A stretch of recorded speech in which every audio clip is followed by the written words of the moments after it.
five kingdom systems that are Monera, Protista, Animalia, Plantae. These five kingdom systems, classification of living organisms in five kingdom systems with the help of similarities and differences among the living organisms. First kingdom, that is kingdom Monera, it included various types of bacteria that we see in last period. Bacteria like Lactobacilli present in the milk. The various types of blue green algae are also included in the kingdom Monera. Let me see about the kingdom Monera. Take the curd or buttermilk. 2 to 3 drops of curd or buttermilk on a glass slide. Dilute it with small amount of water. Then take around the small drop of curd or buttermilk on the glass slide. Keep the cover slip on that glass slide and observe that smell under the compound microscope. After observing that drop, we will see the rod-like microbes that are bacteria present in the milk or curd or buttermilk. That bacteria are Lactobacilli type of bacteria. Blue green algae is also belong to kingdom Monera. The characteristics of kingdom Monera are these organisms are unicellular in nature. That means their all functions are carried out in a single cell. All functions are carried out in single cell. They are unicellular, prokaryotic in nature. That means their nucleus is not well defined.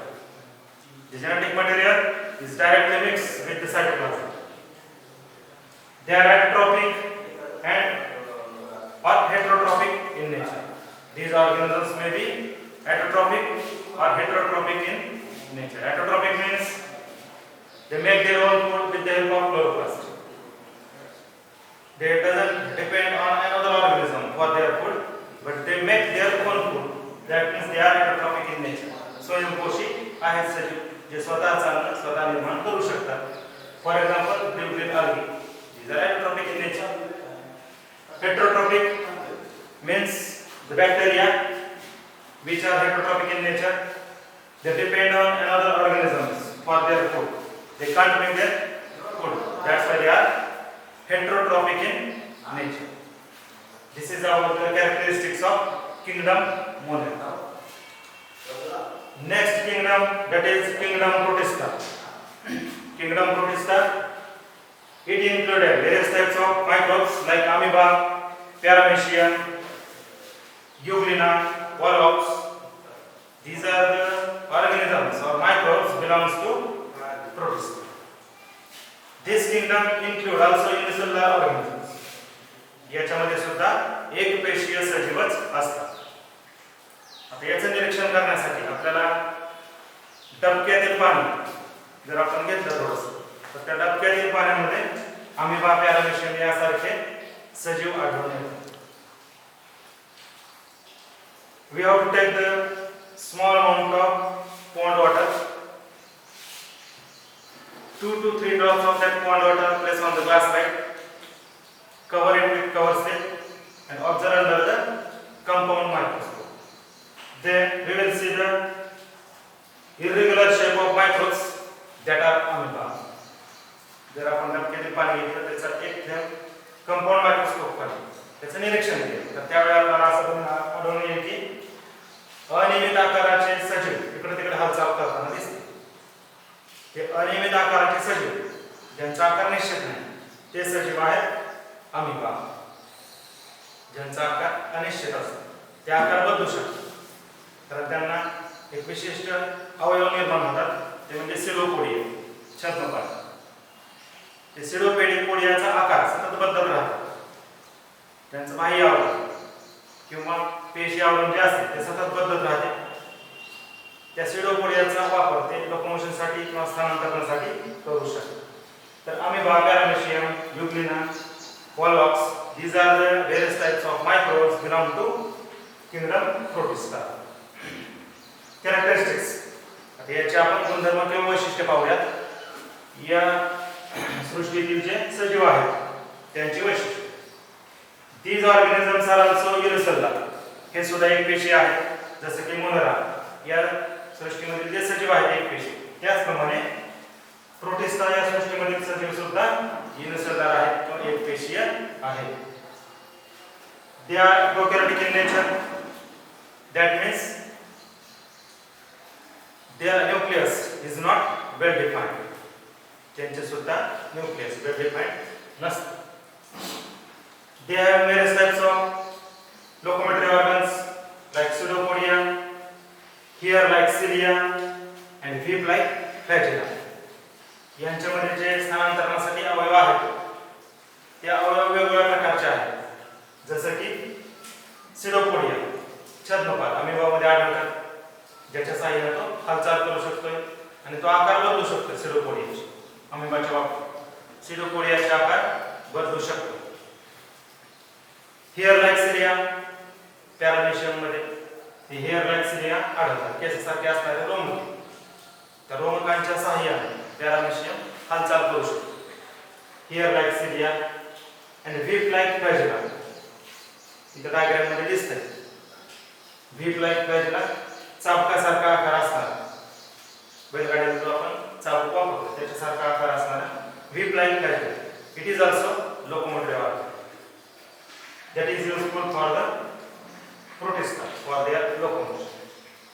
This is about kingdom Monera and kingdom Protista. Next kingdom from the five kingdom system, that is kingdom Fungi. Kingdom Fungi that are non-green organisms. Some are unicellular, some are multicellular. कवके मराठीमध्ये आपण त्यास कवक असं म्हणतो. कवकाचे दोन मुख्य प्रकार, एक म्हणजे किण्व किंवा एस्ट आणि दुसरा आहे मोल्ड किंवा बुरशी. इथं आपण एका बुरशीची आकृती काढलेली आहे, म्युकर या बुरशीची किंवा मोल्डची आकृती काढलेली आहे. आकृतीमध्ये पाहिल्यानंतर आपल्याला असं लक्षात येते, these plants are fungi are not totally plant because they doesn't have chlorophyll for the photosynthesis process. They can't make their own food. The stem-like part which are horizontally grow on the ground, that is known as hyphal. खोडासारखा असणारा भाग गवतवर्गीय वनस्पती पाहिजे आपण तर त्याचा मुळासारखा किंवा खोडासारखा जमिनीशी समांतर वाढणारा भाग, तसा हा खोडासारखा भाग नाव आहे याचं hyphal. Then the soil part at the tip of this mold that is known as the sporangium. बीजाणुधानी याच्यामध्ये लहान लहान बीजाणू आपल्याला दिसतात. After the maturation of sporangium, this sporangium bursts and the spores comes out from the sporangium. हे परिपक्व झाल्यानंतर आतील बीजाणू बाहेर पडतात. स्पोरंजियम फुटते, बीजाणुधानी फुटते, आतील स्पोर्स किंवा बीजाणू बाहेर पडतात आणि हवेच्या मार्फत ते इतरत्र पसरतात. त्याच्या सहाय्याने त्याचा प्रसार होतोय आणि इतर ठिकाणी बुरशीची वाढ होते. राशी ही बुरशी आपण भाकरीवर किंवा ब्रेडवर पावसाळ्याच्या दिवसामध्ये पाहतो. सध्या ब्रेडवर वाढणारी बुरशी, भाकरीच्या तुकड्यावर वाढणारी बुरशी ते आपण पाहतो. तर ही बुरशी किंवा Mucor. Make the temporary mount of this mold. For that purpose, take the piece of bread. That piece of bread, keep it into the container which having lid. Place that piece of bread in the container for 2 to 3 days. After 2 to 3 days, that bread get the mold. त्या ब्रेडच्या तुकड्यावर काळसर पांढऱ्या रंगाची बुरशी वाढल्याला आपल्याला दिसून 2-3 दिवस ठेवल्यानंतर तर ती ही बुरशी म्युकर किंवा बुरशी. Then taken out the small piece of that mold, observe under the the threads of that mold, cotton like threads, कापसासारखे लहान लहान तंतू आपल्याला दिसून येतात. आणि हे तंतू पांढऱ्या रंगाचे असतात. They are white in color because they doesn't have chlorophyll. That's why these are heterotrophic in nature.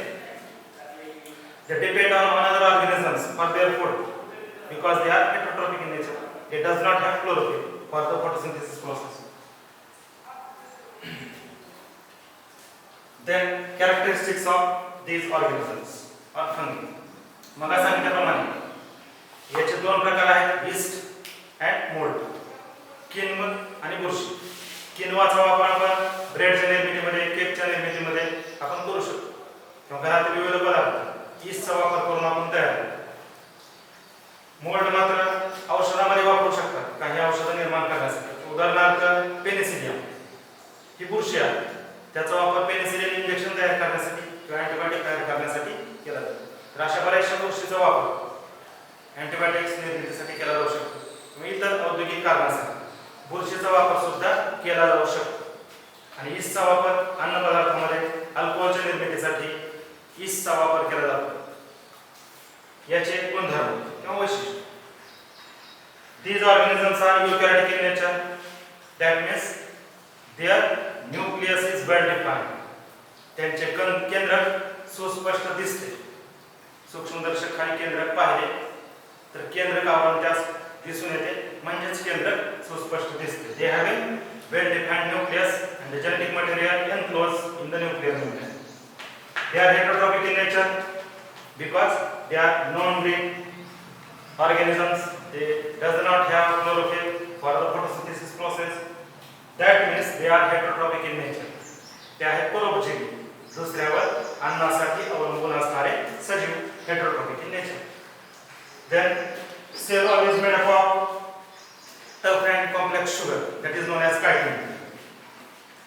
यांच्या सभोवती असणारी जी पेशीभित्तिका आहे ती अत्यंत कठीण किंवा टफ अँड कॉम्प्लेक्स जटिल स्वरूपाची पेशीभित्तिका आहे, जी या कायटिन नावाच्या शुगर पासून तयार झालेली असते. कायटिन नावाच्या शर्करेपासून त्याची पेशीभित्तिका निर्माण झालेली असते. ती पेशीभित्तिका टणक असते आणि जटिल असते. Tough and complex cell wall made from the complex sugar that is chitin. हे नाव लक्षात ठेवा, chitin. fill in the blanks मध्ये विचारलं जाते. Name of the complex sugar present in the cell wall of fungi that is chitin. Next characteristic is some fungi are thread-like. काही fungi thread-like असतात किंवा धाग्याच्या स्वरूपात दिसून येतात. They have many nuclei present in the cytoplasm. त्यांच्यामध्ये अनेक केंद्रके असतात जे पेशी द्रव्यामध्ये समाविष्ट झालेले असतात. For example baker yeast which is utilized for the manufacturing of bread, idli, dosa, cake. This beker yeast is utilized for the production of that food materials. Aspergillus, it is present on the corn. मक्याच्या कणसावर असणारी किंवा आढळणारी बुरशी Aspergillus. Penicillium one type of mould, एक प्रकारची बुरशी आहे जी penicillin injection किंवा अँटीबायोटिक निर्मितीसाठी वापरली जाते. Penicillium a type of mold or fungi utilized for the manufacturing of antibiotic, that is penicillin. Mushroom, it is useful for as a food material in our daily diet. This is about